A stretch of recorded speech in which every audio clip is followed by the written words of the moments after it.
মধ্যপ্রাচ্যের উত্তেজনা আবারও নিচ্ছে বিপজ্জনক মোড়। হরমুজ প্রণালীকে ঘিরে যুক্তরাষ্ট্রের নতুন হুমকির কয়েক ঘন্টার মধ্যেই কড়া বার্তা দিয়েছে তেহরান। ইরানের পররাষ্ট্রমন্ত্রী আব্বাস আরাকচি স্পষ্ট করে বলেছেন, চোখের বদলে চোখ, এটাই ইরানের প্রতিরক্ষা নীতি। শুধু হামলাকারী নয়, যারা এমন হামলায় সহযোগিতা করবে তারাও পরিণত হবে বৈধ লক্ষ্যবস্তুতে। তাহলে কি আবারও যুদ্ধের দ্বারপ্রান্তে পৌঁছে গেছে মধ্যপ্রাচ্য?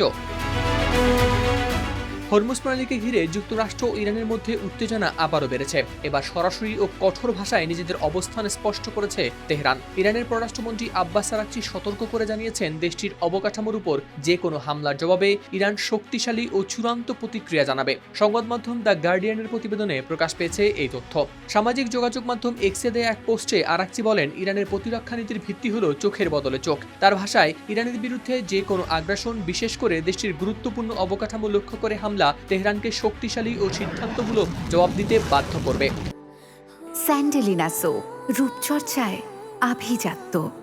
শুধু তাই নয়, এমন হামলায় যারা প্রত্যক্ষ বা পরোক্ষভাবে সহযোগিতা করবে তাদেরও বৈধ লক্ষ্য হিসেবে বিবেচনা করা হবে বলেও সতর্ক করেন তিনি।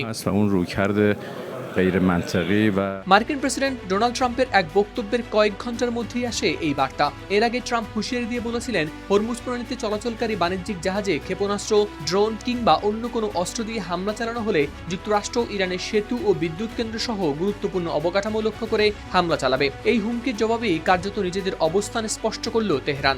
এর আগেও ইরানের পার্লামেন্ট স্পিকার মোহাম্মদ বাঘের গালিভাব জানিয়েছিলেন একই ধরনের কঠোর অবস্থানের কথা। তিনি বলেছিলেন, ইরান যদি তেল রপ্তানি করতে না পারে তাহলে এই অঞ্চলের জন্য অন্য কোনো দেশও তেল বিক্রি করতে পারবে না। তিনি আরও দাবি করেন, হরমুজ প্রণালী আর কখনো যুদ্ধপূর্ব অবস্থায় ফিরবে না। মধ্যপ্রাচ্যের নিরাপত্তা নিশ্চিত করতে হলে এই অঞ্চল থেকে মার্কিন সেনাদের উপস্থিতির অবসান ঘটাতে হবে বলেও মন্তব্য করেন গালিভাব।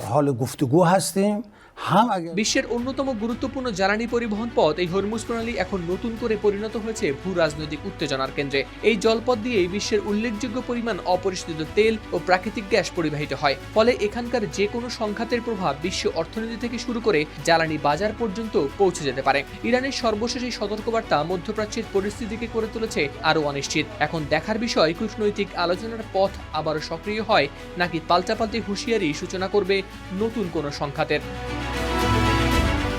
হাওলাদার শামীম, RTV।